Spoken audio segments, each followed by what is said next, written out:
ओम नमः सिद्धम। धर्मोपदेश एपिसोड 12 तारणपंथी बृहद मंत्र विधि धर्मोपदेश के अंतर्गत दान की महिमा का वर्णन आता है। आपने पूछा क्यों? क्योंकि श्रावक अवरत सम्यक दृष्टि ग्रस्त संकल्पी हिंसा को छोड़कर शेष हिंसाएं उसके जीवन में आरंभ आदि के निमित्त से होना सहज है। वह अपने आत्मबोध एवं उस पाप के अनुभाग का क्षय करने के लिए स्वभाव कसाय की मनता के निमित्त पात्रों को दान देता है। निज पर के उपकार के लिए, उभय के लिए, उपकार के लिए दान संज्ञा है। आगम में 3 प्रकार के पात्र बतलाए जाते हैं: अवरत सम्यक दृष्टि जघन, देशवृत्ति संयत और संयत मध्यम, और जिन रूपी हितराग आराधक स्वतंत्र धारक महावृत्ति उत्तम पात्र। इनके 3 प्रभेद भी हैं। पात्रता का आधार है सम्यक दर्शन, और पात्र दान देने में दातार की मुख्य विशेषता है स्वभाव कसाय की मनता।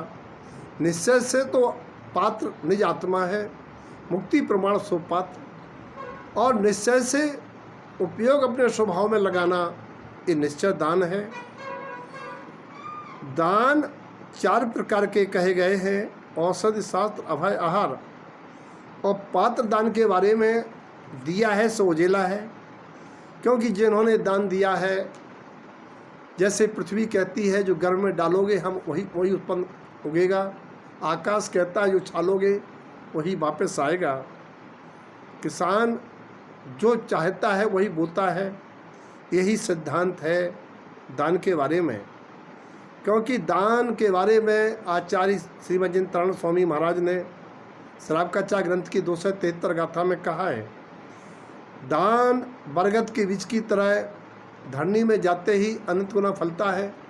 किसान एक दाना बोता है, एक दाने से 100 दाने और प्राप्त करता है, लेकिन ये दान तो अनंत गुना फलता है।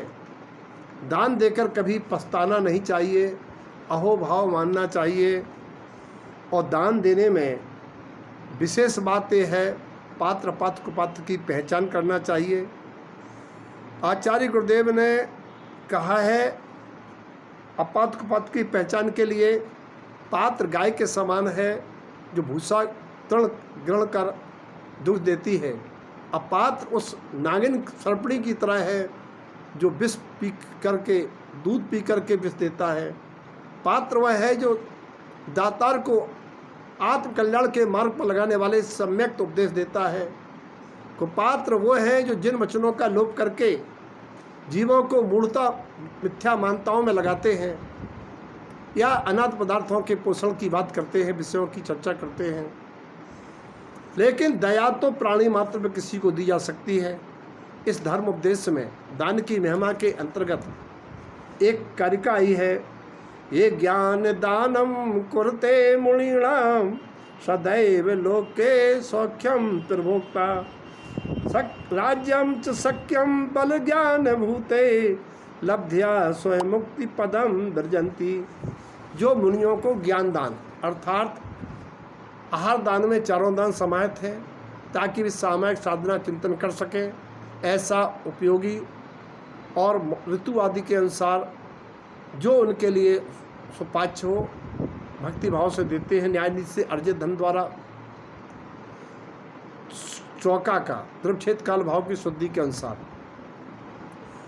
वे प्राणी सदैव अपने स्वभाव कसाय की मनता से पुण्य अर्जित कर लोक में उत्कृष्ट सुख का भोग करते हैं, और उनके वचनों से वैराग्य को पाकर राजशक्ति बल आदि को उपलब्ध करते हुए भी वैराग्य पूर्वक मुक्ति पद को चले जाते हैं।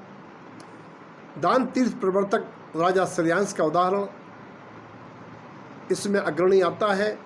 वे स्वयं उत्तम पात्र को बाहर देके मुनि आदिनाथ को स्वयं मुक्ति पथ पर चलकर मुक्ति को प्राप्त हुए, और पूर्व पर्याय में स्वयं भगवान आदिनाथ स्वामी की 10 भाव पूर्व राजा बजरंग पत्नी श्रीमती रानी सेहत मुनिराज को दान दे करके उन्होंने भावना अनुसार, रानी की भावना थी कि मैं दान देती रहूं, तो राजा श्रेयांश की पर्याय पाई।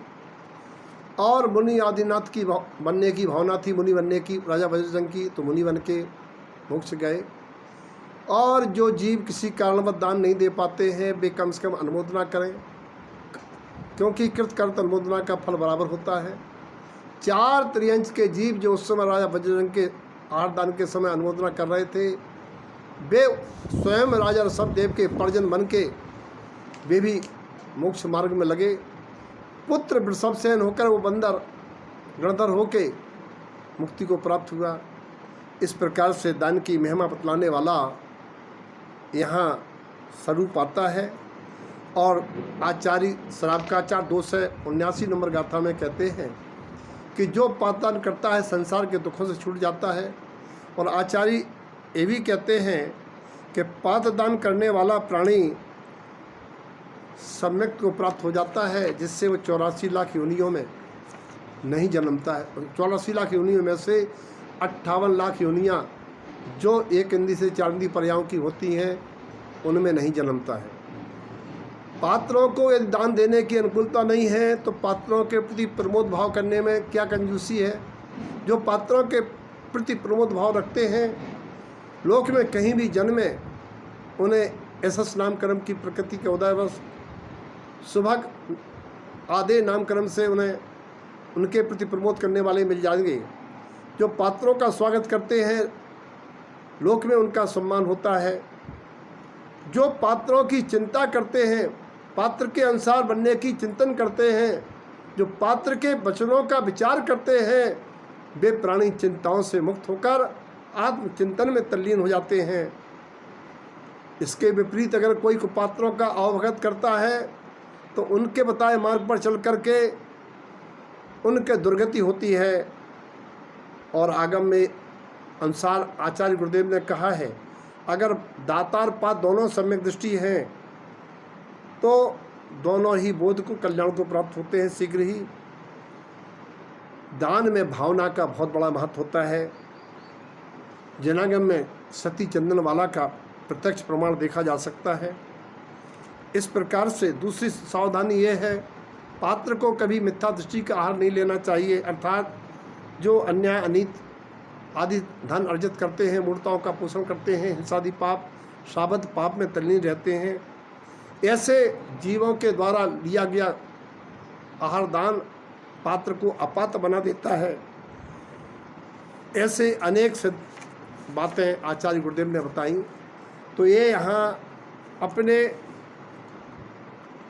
सतमार्ग के लिए दान पूजा गृहस्थ का परम कर्तव्य है, सटावश्यक के अंतर्गत आता है। इसीलिए धर्म उपदेश में दान की महिमा विषयक चर्चा आती है। सभी के जीवन में पात्रों के प्रति प्रमोद भाव, दान का भाव आवे और पात्रों के निमित्त से वाणी को सुनकर के कल्याण के मार्ग पर प्रशस्त हों, ऐसी मंगल भावना।